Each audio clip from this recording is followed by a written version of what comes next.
Então vamos lá.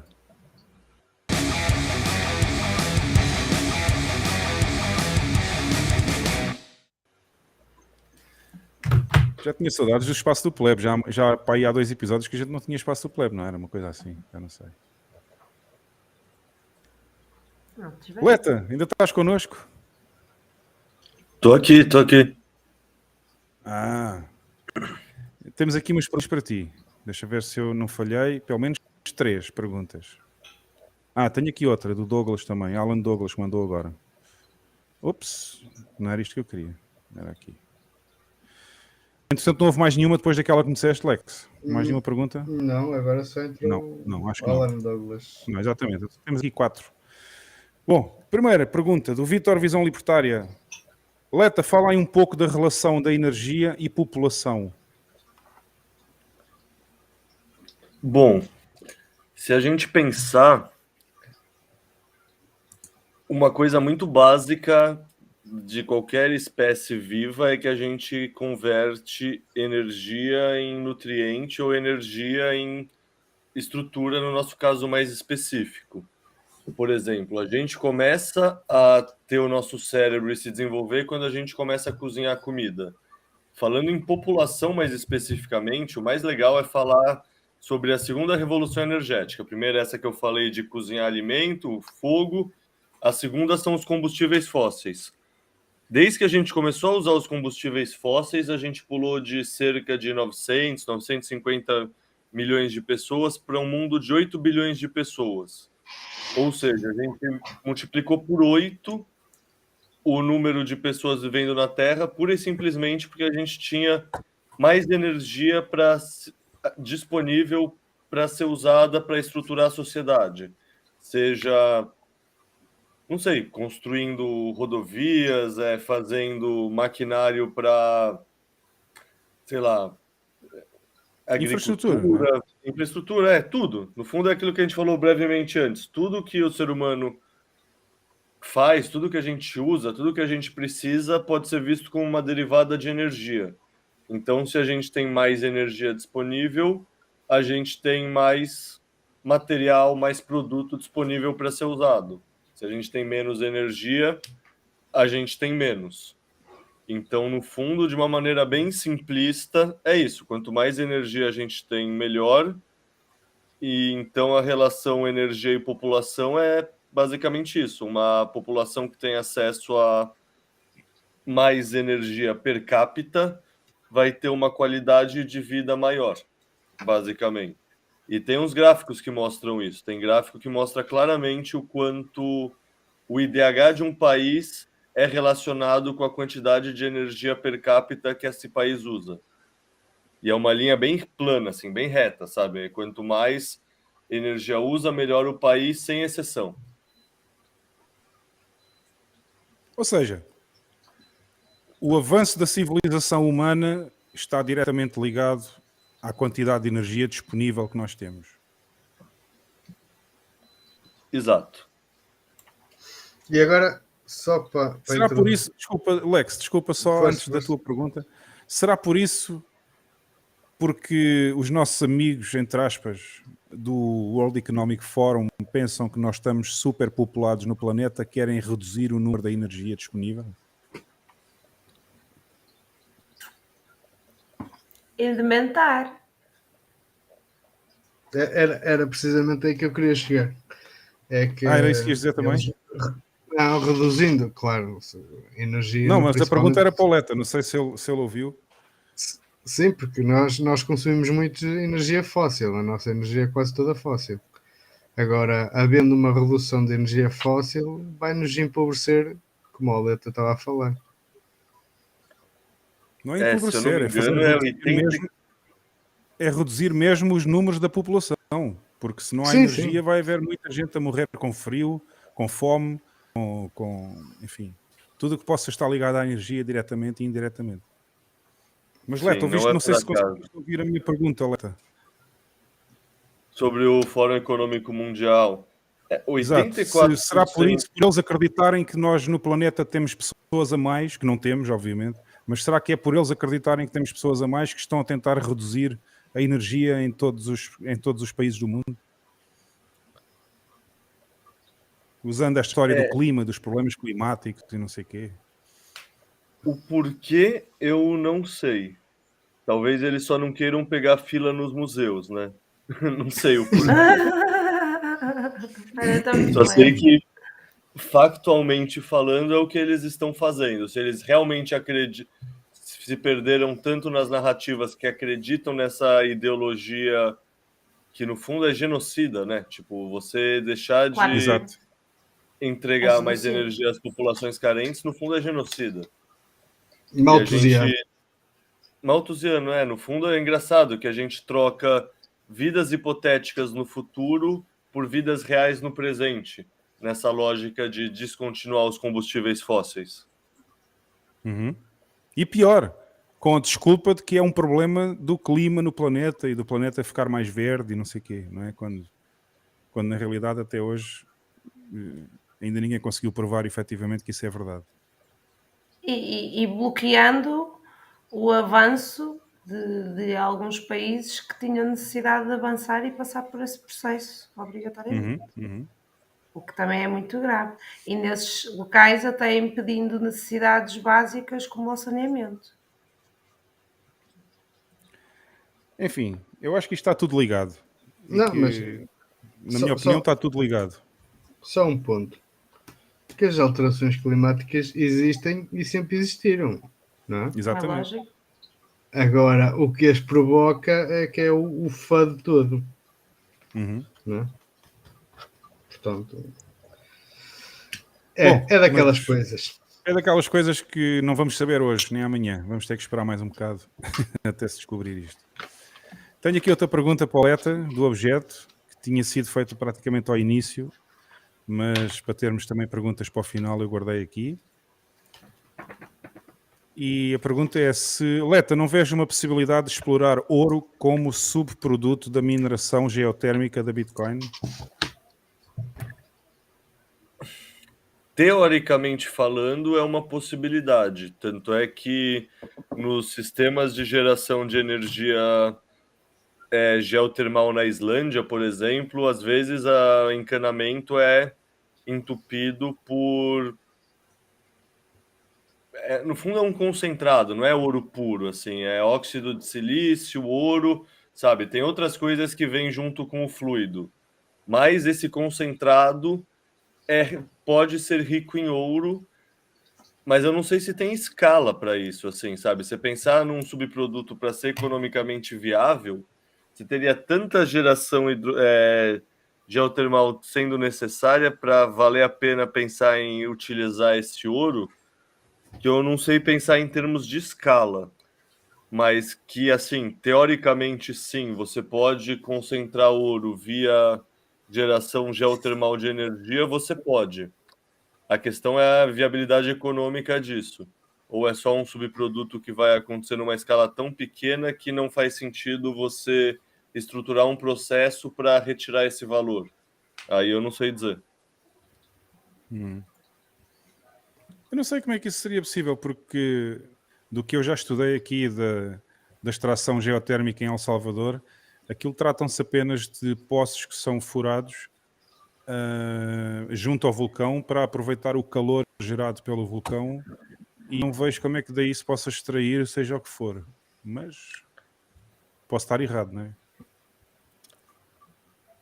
Eu não conheço os detalhes, porque eu nunca estudei muito coisa geotermal, mas supostamente o fluido que é usado, em forma de vapor que é usada, ela se precipita e condensa, e nisso precipita vários dos elementos químicos que estão nesse fluido.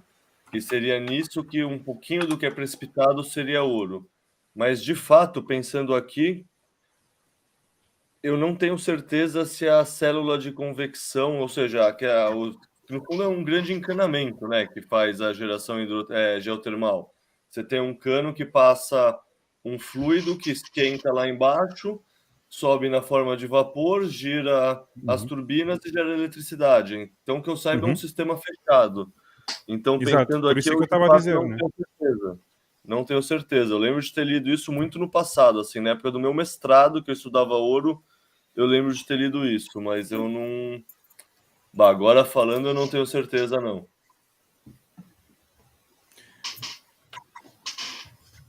Bom, vamos então à terceira pergunta que faltava. Temos aqui do BT09 Satsinvox. Como alguém consegue sair de investimento em ações e entrar 100% no Bitcoin sem que os cães do governo descubram? Creio que o Leta fez algo parecido. Não, o Leta não fez algo parecido. Foi doxado o Leta agora.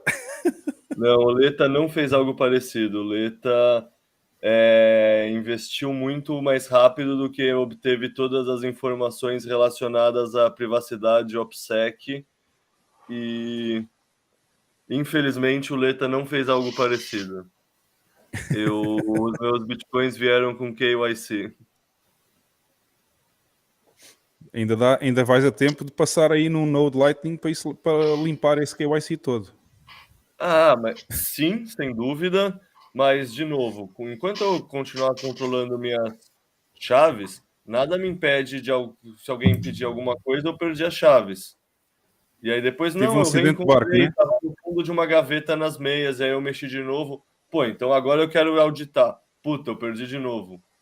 Você tem uma... Você sabe, aí é plausível você ter uma deniability. É plausível você negar. Tipo, Há foi sempre mal, o perdi. acidente de barco, né, Leta? Exato.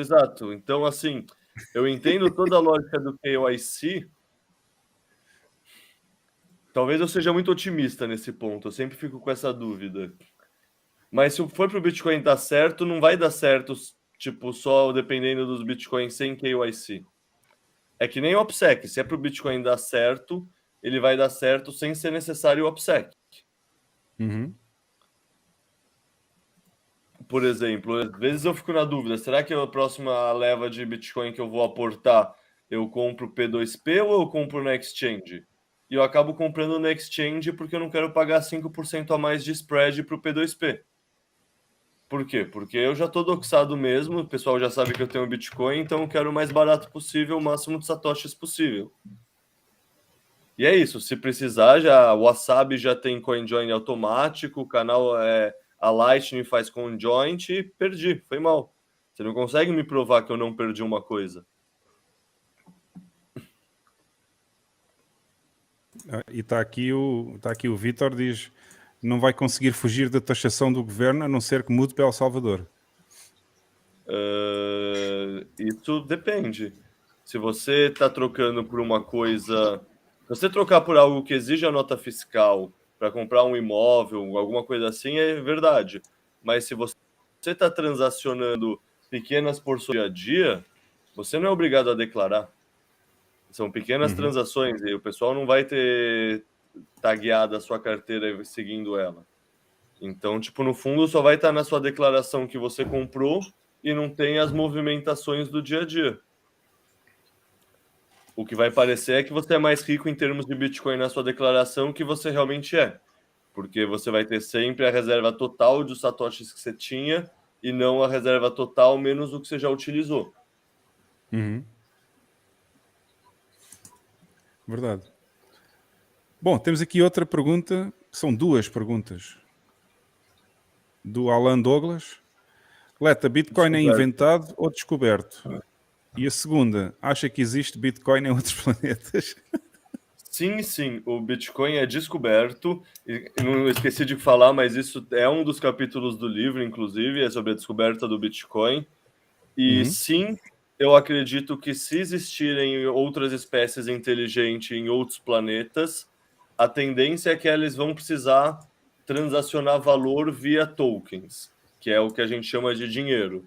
A partir de um certo período de evolução, elas vão chegar na conclusão que um dinheiro lastreado à energia é a forma mais justa e honesta de se produzir um dinheiro. Então, sim, nesse sentido, talvez não chame Bitcoin, talvez não tenha um bloco a cada 10 minutos. Mas a essência por trás do Bitcoin, que é um dinheiro lastreado na energia e que, portanto, não pode ser manipulado, é uma essência que eu acredito que, se sim existirem espécies conscientes pelo universo, a tendência é que elas, com o tempo, vão entrando nesse paradigma monetário, que é o paradigma do dinheiro lastreado por energia. Eu concordo também. A Bitcoin é descoberta, não é inventada. Foi basicamente o juntar de um puzzle de muitas invenções anteriores, que já vinham desde os anos 80, e foi descoberta no final quando juntou o puzzle todo. Agora aqui, se existe Bitcoin em outros planetas, eu vou apostar que se chama Alien Coin. Vamos focar-nos em fazer com que isto chegue ao maior número de pessoas possível no nosso planeta e depois logo se vê. Exato. É. Tenho aqui outra pergunta do objeto. Leta, a mineração de Bitcoin com as correntes marítimas e diferenças de temperatura nas correntes é algo recente, opinião? Cara, eu acho fascinante esse tema. É a tal da Zotac, né? Que é basicamente a lógica da geração de energia geotermal, mas usando o próprio oceano como quem gera essa diferença de gradiente térmico. Ou seja, em vez de você usar o fluido água, eu acho que você usa amônia, não tenho certeza que fluido é, mas aí pega a diferença da temperatura da água do mar na superfície, que está recebendo o sol, com a água lá na profundidade. Não sei se chega a ser quilômetro, não sei a escala de tamanho. E só isso já gera uma célula de convecção que faz, de novo, o vapor girar a turbina, que nem na energia termal, geotermal, e isso permite gerar energia. Isso em específico para o Bitcoin, no fundo, tudo que eu li fala muito mais no Bitcoin permitir a monetização disso no começo e no meio do processo de implementação dessa... Porque já existe uma outra tech por aí, e o que não existe é alguém investindo de uma forma que permita essa tecnologia escalar. E aí, supostamente, a rede Bitcoin, ao eles minerarem Bitcoin, poderia lubrificar esse caminho, ser um catalisador dessa tecnologia. Uhum. Do ponto de vista técnico-teórico, eu acho ela fascinante. O quão real e plausível ela é, eu não tenho, sei lá, não tenho informação técnica, não é minha, sabe, não manjo para comentar. Mas faz sentido, você para pensar, a gente tem tecnologia de fazer tubulação que vai até a profundidade, tanto é que no Brasil a gente explora o petróleo no pré-sal. Pô, então se é só descer uns tubos com uma certa profundidade e encaixar, faz total sentido do ponto de vista técnico. O que faltava era justamente isso de qual é o incentivo econômico para fazer acontecer. O incentivo econômico para enfiar uns tubos lá embaixo para buscar petróleo é simples, é o petróleo. Talvez o que tivesse faltando para essa tecnologia escalar, de fato, fosse um subsídio monetário como o Bitcoin. E, no fundo, isso só o tempo vai dizer, mas que é fascinante do ponto de vista intelectual essas Zoltecs que o pessoal está falando, para mim é interessantíssimo, assim. Uhum. É um cara do Havaí que está falando disso, né? Que, inclusive, eu assisti essa semana um debate dele com o, sei lá o que, Barbary, um negócio assim, um minerador de Bitcoin canadense, sobre aquecimento global e tudo mais. E a real é que esse cara da OTEC é um mala. Não deixa o cara falar, fica cortando, sabe? Não entende várias coisas práticas do discurso do outro. Assim, o cara é bem mala. Mas não muda o fato que a tecnologia que ele está tentando fazer acontecer é bem interessante.